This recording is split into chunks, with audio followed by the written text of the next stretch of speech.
there wasn't as much of a delineation between beer, cider, mead, spirits and things like that as there sort of is now. Apples, make them pop. Pop, pop, pop, pop, pop, pop, pop. Hey, my name is Rhea Windcaller, and I am the producer and cider MC of this weekly podcast, where we speak with makers, cider enthusiasts, and folks within the cider trade from around the world. Hip, hip, hooray! Coming into this episode, you just heard from Drew Phillips, the owner and head brewer at Four Phantoms Brewery, based in Greenfield, Massachusetts. And that was from a talk that took place over the weekend of November 4th through the 6th. Specifically, that talk took place on two nights, a Thursday night, and this was a recording from Sunday the 6th as part of CiderDays 2.0. He was speaking about co-fermenting both beer and cider, or in this case, farmhouse ale and fresh-pressed apple juice. And they actually did this co-ferment. They do it every year at Four Phantoms, and we had the pleasure of hearing him speak on this topic, and I think you're really going to enjoy it.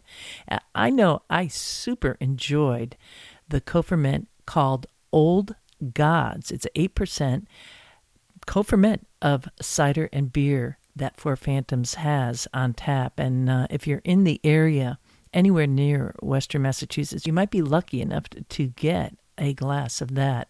It's really one of the best co-ferments of wort and fresh-pressed apple juice I have had to date. So stay tuned. He talks a bit about the folk traditions around this, going back to the Scandinavian regions of the world, and also touching upon, the idea that there wasn't really a delineation between beer, cider, or mead, and how folks on the farm would be fermenting that. I really, really enjoyed this. I adore Drew. He came from Oregon, is now living in my special spot of Ciderville. And when he first came here, before he opened up Four Phantoms, which is a must destination for craft beer fans and cider fans, he was the head cidermaker at Artifact Cider Project that is based in Florence. Artifact has two locations in Cambridge and Florence, and Drew was really managing that ship there. He might not consider himself the head cider maker. He was working with Soham Bhatt and the whole team at Artifact, but yeah, he was a really big driving force behind that, and as such, got to really know the local orchards and their profile. And he's going to be talking about that, all those elements that come into playing with the science of fermentation. And then he really simplifies it. So, again, you're going to enjoy this as much as I enjoyed Old Gods. So we'll be coming to that. But first, I have a wee bit of news from out and about in Ciderville.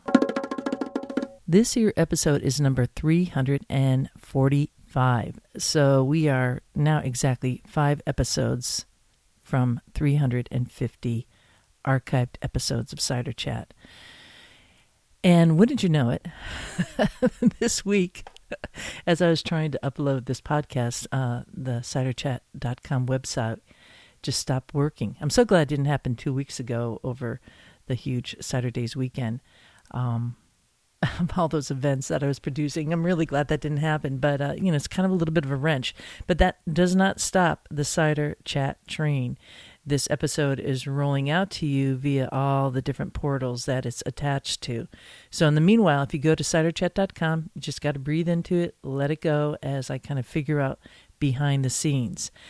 Here's a little bit of a overview. You might be able to relate to this as someone who might be making cider this weekend. You have these kind of old style ways that we make cider, right? Whether it's a rack and cloth or, in the back in the day, the way they would grind up apples is just by hitting it with like a big old stick and mashing it. And then we got a little more modernized where you have like a wheel that turns by hand, and then that wheel got turned by a motor, and now you might plug it into the wall versus having it be gas powered. All these different innovations that happen. And there's some of us that are old school, and we kind of go back to the old way. We don't plug it in. We just keep on turning it by hand and grind up our apples, and then hand press that rack and cloth or that basket full of crushed up apples into juice. Well, the same happens with podcasting, at least from my perspective.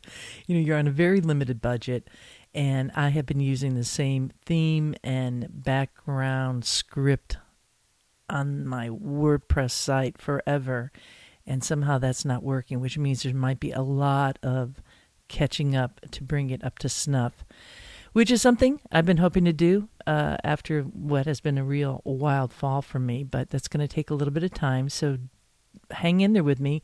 You could go to, just search Cider Chat online. You're going to come up with all the different episodes, and then I'm sure what's going to come forward is going to be even better than ever, which I'm looking forward to, but it's going to take a little bit of time.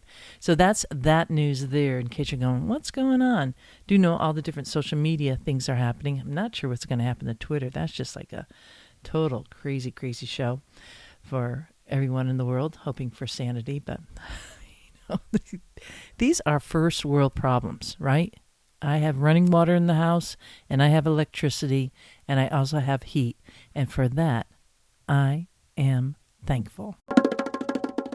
Coming up next, we have the Executive Director for the American Cider Association, Michelle McGrath, telling us a bit about the upcoming CiderCon taking place in Chicago, with tours starting on January 31st, and then CiderCon actually kicking off on the 1st of February and running all the way through the 3rd. Rhea, thanks so much for chatting about CiderCon with me today.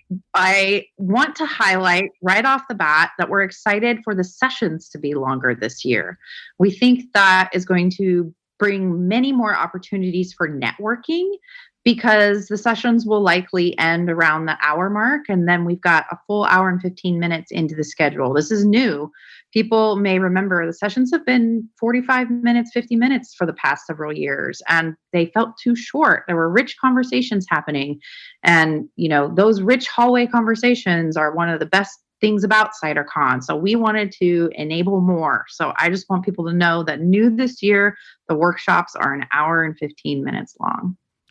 I also want to share that Cider Share is back to its original single event format. So last year, due to safety reasons, we divided it up into 2 smaller sessions, and we're really thrilled to be able to come back to one longer Cider Share. We're also spreading that out a little bit, so that will be longer as well. So we're trying to give people more opportunity to enjoy the exciting activities and traditions of CiderCon, like the Cider Share and the workshop and the trade show. Well, let's just talk about what Cider Share is for folks who understand that. Do people need a ticket for that? They do. The tickets are really affordable, though. They're only $20, and it includes extensive samples of cideries from all over the world, typically. It also includes finger food. We usually get pretty good food at Cider Share. So it's a festival. It's our welcome reception for the event. It's tradition, and people highlight it as their favorite part of CiderCon because there's so many different ciders. February 1st, Wednesday night. Be there. Okay. Yeah. What else do we have? We're really excited to welcome our keynote speaker, Sunny Gandara, this year. Sunny has worked in the food and wine business for a really long time, and she has a specialty in working with plant-based restaurants. And this is a growing consumer base. We are hoping that Sunny will be able to help the cider industry figure out how they might be able to reach plant-based consumers as a potential, new market for cider drinkers. So that's really exciting. And then we're also excited to have Claude Jolicoeur come and talk about his book, Cider Planet, and also talk about traditional perries, which is something we haven't really spoken about at CiderCon very much. So that's a really exciting speaker.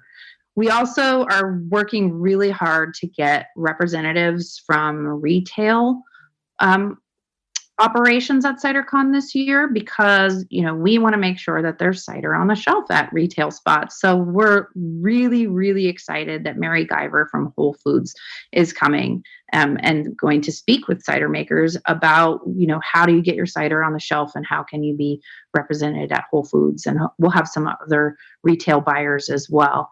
And I always work really hard to make sure that there's a little bit of something for everyone. And so we do have some of that like retail heavy, some great data speakers. We're going to have a lot of data on the wine industry this year, which is new. Then we partner with Cena for all of our production track. And the production track really has a little bit of something for everyone. There's going to be a session on pet nat. There's going to be a session on spontaneous fermentation. But then we'll also have, more more nerdy doesn't sound right. It's all nerdy. It's CiderCon. But I guess the point is, Rhea, and I think you know this, like it's just a very diverse offering of content, and there really is something for everyone at CiderCon, just like there's a cider for everyone. It's a diverse event for a diverse industry. Mm-hmm. Well said, Michelle, and I'm certainly looking forward to CiderCon. I have my flight, and I am going to be sailing there next week. When we hear from Michelle, she's going to be talking a little bit about Tuesday, where there are tours going out, and some of those are starting to sell out. So you do want to check out CiderAssociation.org and sign up for those CiderCon special tours. Now, I know some of the listeners out there, you are not in the trade, meaning you're not a professional cider maker, but you might be a cider enthusiast like me. Of course, I'm kind of in the trade because I'm doing media, but I'm still a cider enthusiast, and you could join the American Cider Association at that level as an enthusiast, which would allow you to attend CiderCon and hang out with all your favorite cider makers and go to the cider share and even go to the tours. It's not too late. Again, go to CiderAssociation.org. Next week, we'll be hearing a little bit more from Michelle about some of the tours that will be taking place. It's like a pre-tour event on Tuesday. I'm going to be going to 2 different tours there because I love learning about the culture, and I'm down with learning about Chicago, and then going to the evening tour, which is going to be going to bars. Yeah, sign me up, baby. I'm on that one. And then we'll be hearing more and more about CiderCon in the coming weeks because it is quite the event to attend, and what's not to celebrate about all these wonderful talks and folks who are helping to keep cider going up. Again, check it all out at CiderAssociation.org. That's O-R-G. Up next is our featured presentation with Drew Phillips of Four Phantoms Brewery in Greenfield, Massachusetts. This talk is on folk traditions around both wort and apple juice, or you could look at it as beer and cider. It's going to be bringing us into a bit of a historical piece and telling us how they make Old Gods, a co-ferment of the two, at Four Phantoms Brewery. One little point here is that we are recording at the brewery. That's where the presentation was, in their beautifully little appointed tasting room, but we're quite close to the chiller. And because microphones pick up a lot, you're going to hear that sound in the background, but it's not too overwhelming, and he was mic'd directly, so you could hear Drew very clearly. And this type of co-fermentation is typically called a graf, which is spelled G-R-A-F. But I have to admit, this is the first graf that I've ever enjoyed drinking. I am a bit particular in that way. Regular listeners will know that I am also, in addition to doing Cider Chat, I'm also a craft beer columnist. I write for Yankee Brew News. I've been doing that for a long time, and I cover the region of Western Massachusetts and the Berkshires. So I've had my fair share of beer and different styles of it, and there are some regional grafts I've had, and also further afield.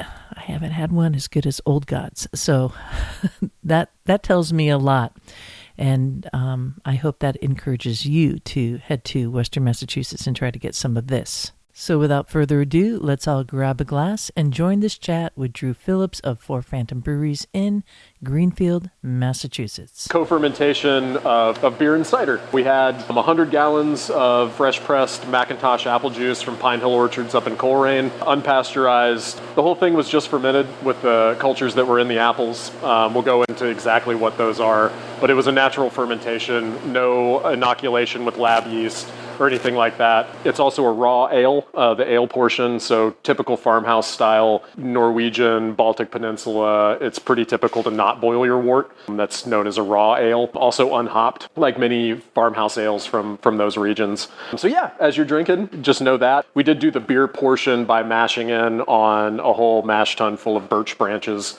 to sort of echo that Sati style, Baltic Peninsula, Scandinavian sort of style of farmhouse brewing. If you are interested in a little more raw ale and sort of like what that entails after the presentation, we have a second raw ale that's on tap right now called the Young Reno, which is way more sort of representative of like what would be a traditional Norwegian farmhouse ale. Very smoky, has a lot of like wood and like malt character. So things like that. But yeah, if you're interested in continuing to explore that, please grab a sample. The general outline of this is to discuss a little bit about folk traditions in brewing and cider making and how there wasn't as much of a delineation between beer, cider, mead, spirits and things like that as there sort of is now. A wassail bowl is typically, a celebration of orchards and the apple harvest and Yule and a lot of other things held on the pagan New Year, which is January 5th. Or 6th, depending on where you celebrate it, and how you count the 12 days of Yule. So in a lot of the traditional wassailing songs, there's a call for mixing beer and elderberry bough and cider all in the same beverage. So in the farmhouse tradition, there wouldn't have been as much of a separation between beer and cider as there is now. Historically, we know where you grew grain, you made beer. Where you grew apples, you made cider. Where you grew apples and grew grain, you made beer and cider. And there are a number of pretty cool reasons why it's, aside from the archaeological evidence that we have that all of these things were sort of combined and frequently, there's also a scientific reason behind that. And as with many folk traditions, right, when it comes to agriculture or fermentation, like you learned by doing. There is, a famous like anecdote about like, the author of historical brewing traditions, right? The first time he saw a farmhouse ale brewed in Norway, he kept asking the brewer. He would take, wort from the bottom of his mash tun and put it up top, and he'd just, for curiosity's sake, be like, "Hey, can you explain to me why you're doing that?" And the guy was like, "No, I don't know why I do this. Like, this is the way we do it." And so like over and over and over again, the only instruments that this guy was using was like a scale to weigh his grains and his ingredients and a thermometer to check his temperature. Like hydrometers, like, acid titrations, like these things are not a part, of the farmhouse cider making and farmhouse brewing tradition. These are recent sort of additions to people's, toolbox, if they've adopted them at all. Generally with farmhouse cider, with farmhouse ale, up until the 19th century, you'd brew by taste. And if the wort didn't taste right, you'd grind up more grain and mash it in. And you kept doing it until you got the consistency that, your mom or your dad or your aunt or your uncle or whatever family member had trained you to make the family beer. You did it by taste. You did it by perception instead of, like sort of numerological, scientific, like accuracy. It was like, did it taste right? Okay, then it was right. And then you moved on to the next step. That principle of what grows together goes together, right? So if we're talking about purely the fermentation of wort and apple juice together, apple juice, while it has a lot of nutrients, doesn't necessarily have great building blocks sometimes for like yeast health and fermentation, right? We're looking at YAN, yeast assimilable nitrogen, which wort has plenty of. Like wort is essentially full of diammonium phosphate, like the precursors to DAP, the precursors to YAN. And so what wort lacks that apple juice has an abundance of are natural cultures within the flesh of the apple to inoculate that solution with. So if you're relying on spontaneous fermentation, right, you've just made your batch of farmhouse ale. It's raw, it's unboiled, but but your mash temp is got the solution too high and it kills off all of the yeast, right? You have bacterial die-off, you have yeast die-off. So there really isn't anything living in that wort anymore when you're done with your boil or you're done with your brew. So you may get some cultures by shooting it into a wooden vessel to ferment, right? Because those cultures are going to live inside of the wood. And that may get you there. You may have like what was developed in farmhouse brewing is essentially like a bringy stick or a ring of wooden, basically circles that you throw into solution every time you make a batch. You pull it out of solution when it's done, hang it up on a tree or in your barn to dry out, and like all of those cultures that fermented that batch of beer are now embedded in that wood. So every time that you make a batch, you throw that in there and you're going to get something akin to a consistent cultures to ferment, right, your batch of farmhouse ale.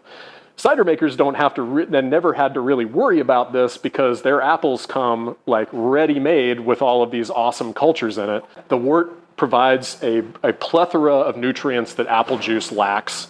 The apple juice provides a like really strong, especially if you're treating those apples right, you have a happy orchard.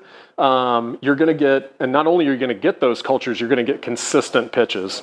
So if you mash up, you have a good harvest, pretty consistent with what you're expecting.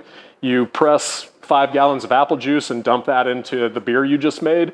Every time you do that, you're going to have a pretty consistent, if you can control for, things like temperature and stuff, pretty consistent fermentation.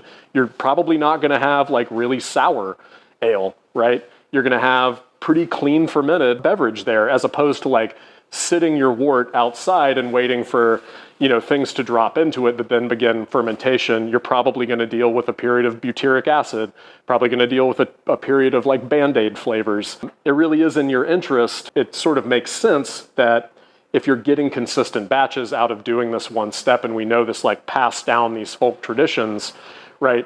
If your grandpa who taught you how to make your family's beer was like, we always add 5 gallons of apple juice to the batch, then you're probably going to keep doing that. And then the one time you don't, you get this like sort of inconsistent result, right? This is how we do it. It's good to note that overwhelmingly with the ethnological evidence, the archaeological evidence, and all of the wealth of information that we have, especially from Scandinavian governments who collected all of this information about farmhouse brewing, and the Norman and Britain ethnological surveys that were done about cider making and apple culture, we know that like there really wasn't that much experimentation when it came to making these. You had your farm, your family's farm, and your family made this one cider, this one beer, right? So like, it was often like a joke, if you tasted something bad, you would be like, oh, this tastes like, and then you would use the last name of the family who's like, ale kind of sucks or cider kind of sucks. So like, this tastes like Johnson ale, or something like that. I guess the big takeaway there is that like wort and apple juice fermenting together, they just go together naturally. They complement each other and they make for a better and more consistent fermentation. And if you ferment them together, you don't really have to add other nutrients or anything like that we're used to in cider making and in brewing, especially if you're doing natural fermentation and brewing. In the farmhouse tradition, you would typically use and forage herbs or wood. In the Scandinavian tradition, juniper was a traditional sort of wood that you would use. Birchwood obviously plays a big part in New England culture. Both are antimicrobial. So they kill the bad shit and they keep the good ones in. So like acetobacter, very susceptible to juniper, and birch sap. And same thing is why we started using hops, right? Hops kills off the stuff that sours your beer, that ruins your beer, and leaves the good stuff. So like yeast is impervious to hops, right? If you like your beer kind of funky, Pediococcus has no sensitivity whatsoever to hops, and things like that. If we're looking at this, like trying to do a sort of like general view of what the farmhouse traditions were in cider making and brewing, giving credit where credit's due on these like early and rural beer makers and cider makers, they knew what worked, they knew what preserved and made a better beverage. And there's like a little bit in the narratives that we assume that like all of these rural, all of these rustic ciders and beers were sour and bad, and like it's just like not true. And I hope if you take nothing else away from the talk today, that you take that away, that like this can be done, it can be done clean, counter to like sort of the modern idea that everything has to be like inoculated from a lab and things like that. Sorry, Bashka. Yeah. I have two. One, could you explain Band-Aid flavor, because I don't know what that means, and the other is you talk about herbs, you talked about some of the woods that go in. Yeah. Could you talk about the herbs, and are there like properties that they have, or is it a flavor thing? Yeah. Typically, the oldest herb that we know was used in beer was bog myrtle. And again, up until the 19th century, there was very little access to quick transportation to any sort of like urban center. For the majority of like humans, you couldn't get places during certain seasons. Like if you lived, in upper Norway, the roads were impassable in wintertime. What you did was like you grew everything you needed to eat, and then you foraged for everything that you wanted to throw in, food or beer, or anything else you were making. So like bog myrtle, yarrow, sumac, things like that, juniper, pine nettles, things like that. Through cause and effect, like figuring out what worked, what made something taste better, what batch came out. If I used juniper and this batch didn't spoil, I'm going to use juniper again maybe and just see if I get a consistent result. And Band-Aid flavor? Band-Aid flavor, yeah. So when we talk about like Band-Aid, baby vomit, things like that, those are all natural chemicals produced during fermentation. A particular kind of bacteria produces butyric acid, which is your stomach acid. It's the same thing. And it's the same thing. Yeah, it's literally like, think about the worst, hangover you ever had sitting on the bathroom floor. Like that flavor, that's literally a flavor that Clostridium bacteria produces. And so if you have a batch that's infected with that bacteria, it will literally taste like vomit because it kind of is vomit. Band-Aid flavor, it's the same chemical that makes Band-Aids like smell that way, but it's just naturally produced because of certain causes of fermentation. And then commonalities in the folk traditions, wassail, where we started, back in the day, especially in pre-Christian times, that would have been shared in a big bowl as a celebration of Yule. Everybody passed the bowl around. There was no like pure cider or pure beer or sort of thing going on. This was like, especially if you were sort of a bigwig in your community, you would bust out the nice wine you bought from, the Roman merchants. You would bust out, the good cider you maybe traded with some like Gaelic, continental Gaelic folk for, like things like that. You would bring out your nicest stuff and you'd throw it all in a fucking bowl. You just combine it all. Maybe if you're like the son of a son of a son of a bigwig, you would know this recipe and you would have it passed down from your ancestors. But it was meant to be shared. Lots of like shared handles, a typical for a vessel up top. That's a traditional sati bowl. The Sami culture in Finland, it's very typical to greet folks, especially in the rural areas, with sati when they arrive as guests at your home. These all typically speak to guest rights, right? So like hospitality is a huge deal, and that's like something that we share universally as humans, right? Like hospitality and placing that in certain cultures, like have different rituals around it, but the giving of a beverage, the giving of food as a greeting, and then sharing that in common was a big deal, right? Because like that sati bowl is, depending on how many people showed up, is going to be passed around the entire group. You're not going to have individual cups that get poured out of a carafe. You're all going to pass that around and take sips until, you guys are satiated. There's another plague.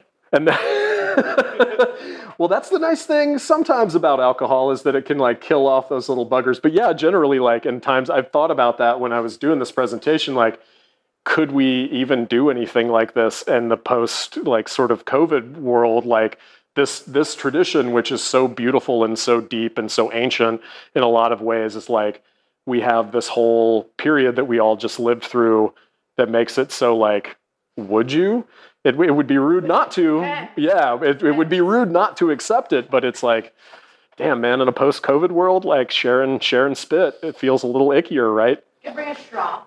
Everyone can bring a straw. Everybody can bring a straw, but you might backwash in there, The commonalities too are the sort of like table cider versus celebration cider, table beer versus beer that was brewed for celebrations.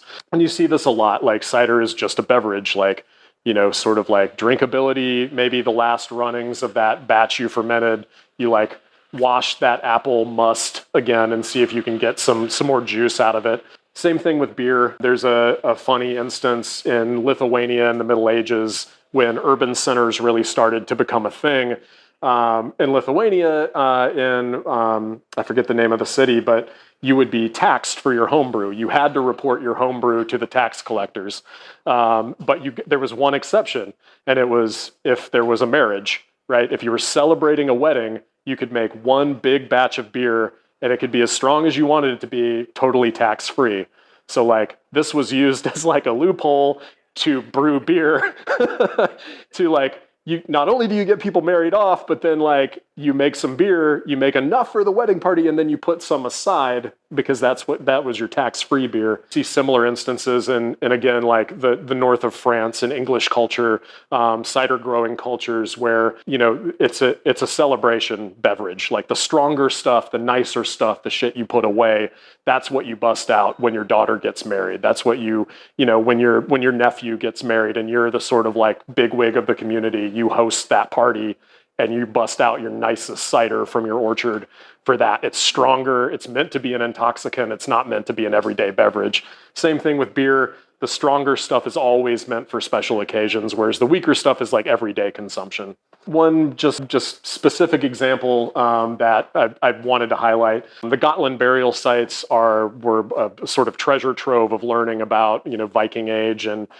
before that culture and life back then. What was uncovered is, and like this is not just like one instance. This is like over and over and over again, like in ritual vessels, we find a beverage that's made from honey, cranberry, lingonberry, bog myrtle, yarrow, juniper, birch tree resin is in there, and then beer. And it's always a mixture of wheat, rye, and barley. And that would be spelt wheat. So like the ancient sort of like precursor to like what we think of as wheat now. And I wanted to read this quote from Patrick McGovern, who is a professor of anthropology in Pennsylvania. Far from being the barbarians so vividly described by ancient Greeks and Romans, the early Scandinavians, northern inhabitants of so-called Proxima Thule, emerged with this new evidence as people with an innovative flair for using available natural products in the making of distinctive fermented beverages. And this goes with our understanding of farmhouse traditions now, where we know that like as far back as the Iron Age, people were intentionally malting barley to make beer. It seemed like a pretty typical, like if you got the whole gang together and you guys were having a session and it was a special occasion, like this was like the flex beverage. Like you put this thing together to like show your like wealth. Sometimes like wine would be found in this. Obviously grapes don't grow in Scandinavia. So that would have been something you purchased from a merchant, from Greece or from Rome or from Central Asia, Hungary, places like that. So like putting this together, also honey was an incredibly like scarce resource and very precious. You didn't go throwing it around, for nothing. Like mead was so prized because mead was very rare and extremely expensive. Beer, depending on where you were located, cider were like the beverages that you typically would just drink. Whereas like up in the north parts in the apple growing regions, wine and mead were very, very precious and very, very expensive. If your Jarl is busting out the cup of Kvasir, or Gotlandsdrinka, this is a big deal. Something big is going on. He's trying to flex, or she's trying to flex. Whoever was in charge at the time, like this is a thing to like show off how important you are and how rich you are. Back in the day, your feast's a symbol of your status. I was reading something recently about the difference between like status and wealth. Status cannot be bought, right? Status is bestowed. You would bust this out in hopes that the people who were sitting at your table, your community that was there around you, would look at this and look at the generosity and be like, oh man, this guy's like, Jarl or Jarl Sigrid is like on the level. Like we love Jarl Sigrid. I'm gonna get super hammered tonight, and eat a ton of pork and like drink kvasir. If you notice, like etymologically, like it's very close to the beverage kvass, which is a very, very low alcohol bread, fermented beverage, and they are related linguistically. Sorry, kvass in like a sour ferment, like specifically. Right. In Polish, Russian. Yeah, with rye bread, right?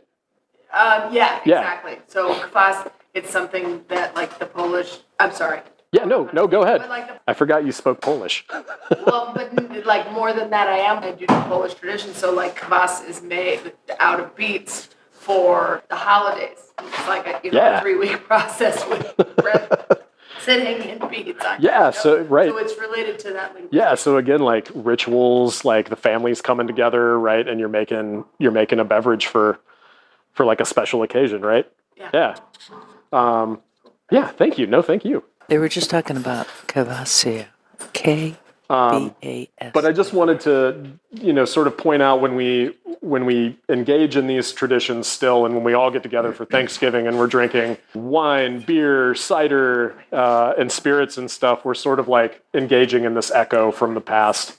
And it's also sort of a little bit of this, like, I feel like there's been, especially in the age of adjunct IPAs and marshmallow ciders and stuff like that, there's like this like purist line that runs through beer and cider making. Somebody's going to eventually talk some shit about a stout that was made with marshmallows, or like, a ton of Count Chocula was put into the mash, or like cider that has like raspberry extract and stuff like that. And it's like, why not just make beer? Why not just like make a fucking cider?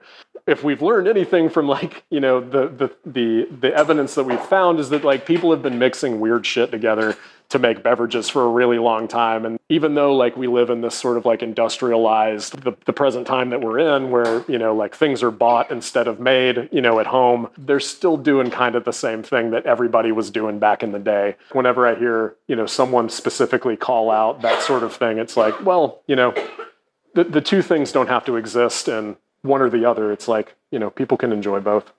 Moving into how we made Old Gods and why we made Old Gods the way we did. My buddy Sam is a local musician, and he runs a studio. He's also very involved in the Earth Spirit sort of pagan community around here. He's an amazing singer and traveled with a folk choir to Lithuania, as well as Georgia, Armenia, Azerbaijan, went up and down the Baltic Peninsula, so also went to Latvia and Estonia. And learned about the Lithuanian folk singing tradition, and I'm not going to try to do a deep dive into it because I don't understand all aspects of it, but I do know that the group singing, traditional Lithuanian group singing, is modeled around the sounds of nature versus like a strict time structure. For example, like in Lithuanian folk songs, you're going to mimic birds calling to each other, the sounds of the forest, a less of a rigid harmonium that we think of, from monastic harmonizing. It's more modeled on this call and response of the natural world. It's a really, really cool thing. And now that we can access all music at any time we want, open up your Spotify or your Tidal or whatever and just look up like Lithuanian folk singing. It's a trip and it's really beautiful. We had gotten to talking when he was talking to me about that, I was like, oh man, I've always wanted to make a sati, this Baltic Peninsula beverage, and we started talking about it. Austin Lunn, who is behind the black metal band Panopticon, also owns Hammerheart Brewing in Lino Lakes, Minnesota. He went full dive into it and used to like hand hew juniper log flumes and things like that in his brewery, and he would smoke his own malts, and he would do the whole process very, very accurately to the sati making. And I think he was like the only person besides Ale Apothecary who was making like a commercial sati in the United States. I loved what he made. He made a dark sati, so it was basically the color, of a stout. He would make it traditionally, very, very adhered to tradition. We sort of skewed from that a little bit, and so Sam and I developed a process, that we sort of like tentatively called like a Hilltown sati. We knew we were going to use birch branches instead of juniper because birch, again, is a very significant part of New England culture. Birch syrup, birch tapping. It's also antimicrobial. Just seemed like it would be a good fit as opposed to like juniper. What we were trying to do is call to the sati making process while also having it firmly like rooted in where we're from versus like trying to recreate cultural touchstone of someone else's culture, like step by step, and like do a reenactment. So the mash that we used was a 50-50 barley and wheat Nothing fancy. That was it. Just malted barley, malted wheat. Sort of hard to see, but this is the viewport from the mash tun. Those are all the birch branches that we piled in the mash tun. The birch was green. It wasn't aged or dried or anything. It was fresh cut. Sam and his family had been taking down some birch trees, basically just piled them in his trunk and brought them to me the next day after they were done, and we did the brew. Again, it's a raw ale. If you joined us a little after we started, a raw ale is unboiled. You finish the mashing process, go through the lautering process, pump over to the kettle, and then either circulate or cool by a natural method. We just kept the kettle fan on until it was low enough to be able to go into tank. We did pump it over quite hot. I think it was about like 90 degrees when we pumped it over. So raw ale is generally unhopped. All of those things, the beer portion of this was unboiled and unhopped. That's sort of the takeaway there. We had branches sticking up out of the mash, tried to pack as many as possible in there. This made stirring the mash quite difficult, which we did not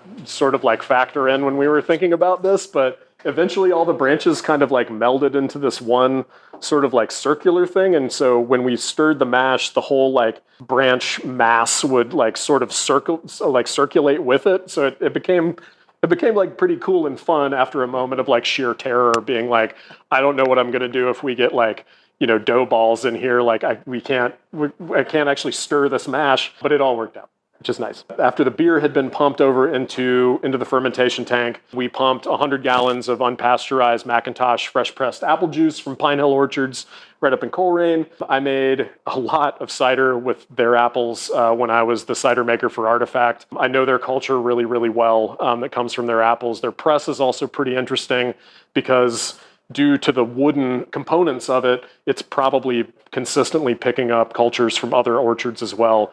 So Allison Orchard and Scott Farm were two that we worked with quite a bit every harvest. The Scott Farm culture is, if you're cider makers sitting here, like I don't have to really explain that. Like the Scott Farm apples are magical. Their culture was really interesting because when we had it analyzed, we know that Scott Farm apples have Onococcus in it, which can create like a pretty distinctive strain of lactic acid. So I had never even like that sort of bacteria wasn't even on my radar until we had that culture analyzed. But what we do know about Pine Hill's culture when we get apples from them is that it's a mix of different species of Saccharomyces, Brettanomyces, and Lactobacillus, and other lactic acid bacteria. Sometimes that can include Pediococcus, sometimes that's Onococcus, depending on how recently they press some Scott Farm apples. Generally, we know it's a mix of those. So you get a nice clean fermentation from the Saccharomyces. You get some nice acid bite from the lactic acid bacteria. And if you want to let it go funky, you can let the Brett continue to work. Obviously you can let it go into malolactic fermentation. So they're really nice levers that you can pull when you're using Pine Hill's apples for that reason, especially if you're introducing oak and putting it in barrels and things like that. At Artifact, we did not pay White Labs the upcharge for them telling us what the species of the yeast were, which is like a thing that they can do, which is amazing. So we don't actually know if it's Sac cerevisiae or Brettanomyces bruxellinus. Possibly there's Pedio or Onococcus in there. We're not sure because we didn't pay that extra charge.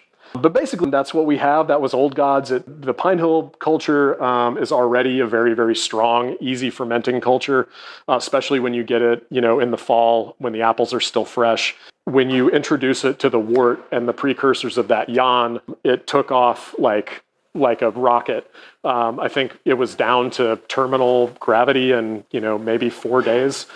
Started at an 80 for gravity. So strong beer and went all the way to terminal in like no time at all. And super healthy fermentation. What you're going to get a little bit out of this, there's some nice honey notes in there. That's a pretty typical of Pine Hill's Max. And then a little bit of that medicinal thing from the birch. A lot of other really fun flavors. It's meant to be complex, meant to be a little rustic. The conclusion, and I hope the takeaway from this, is that while we do sort of exist in this commercial world where we think of everything as in its own little boxes and things like that, and especially if you're a commercial cider maker, a commercial brewer, it doesn't have to be that way. Like you don't have to always rely on lab yeast and then your whole brewery gets infected. Same thing with your cider house. Like play with wild cultures. Clean is clean. Heat is the great leveler. Like if you don't have 185 degree water in your space, maybe think about it. Or like if your parts per million of your sanitizer isn't up there, like, and you've had these issues in the past, up that ppm or go through cleanliness routines. But like, you don't have to rely on lab yeast. Lab yeast is wonderful. Don't get me wrong. Like, made some really delicious stuff, and a lot of it with lab yeast, but it's not the only path forward. When you're in a rut with like, what do I make now? I'm like bored with all of this stuff. I don't want to drink any of it or make any of it. This is a really cool lever to pull and to play around with, especially if you have a background like in wild fermentation anyway. Like, this is a whole lot of fun. For this year's Old Gods, we're going to mix applewood and birch. We're going to do it in the mash tun. We're also going to do it in the hop back so that it gets 2 points of contact with the wood.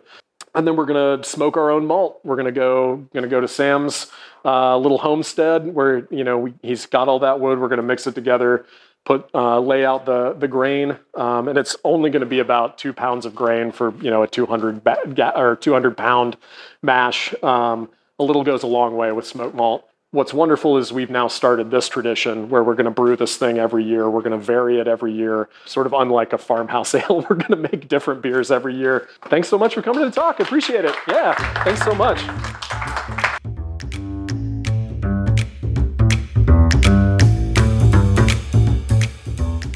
To the glass to Drew Phillips of Four Phantoms Brewery in Greenfield, Massachusetts. I hope you get to try some more of his products, whether you are a beer fan or a cider fan.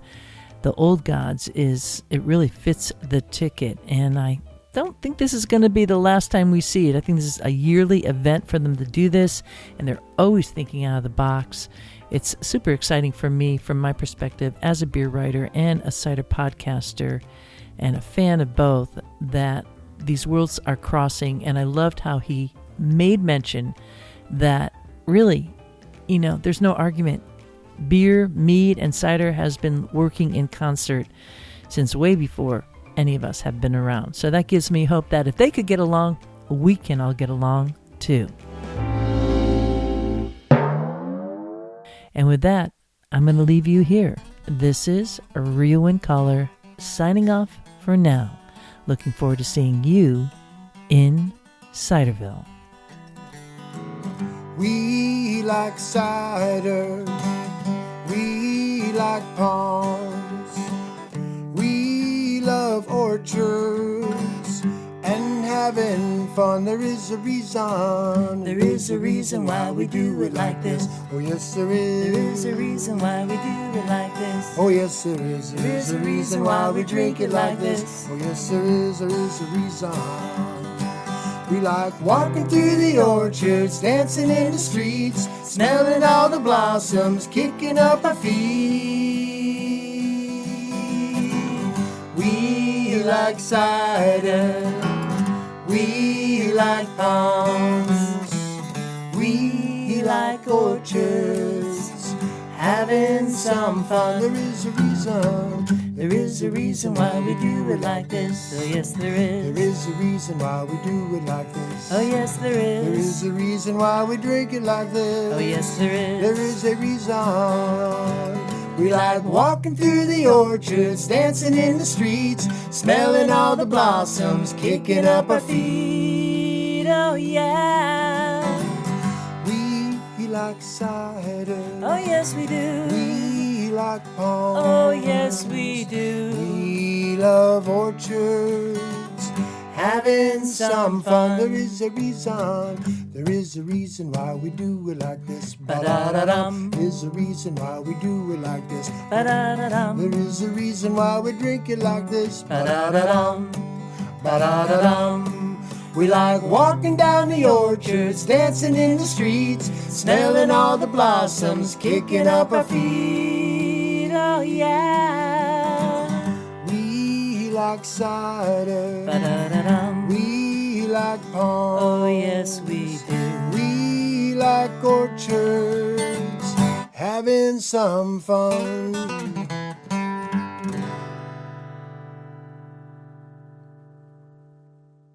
Yeehaw!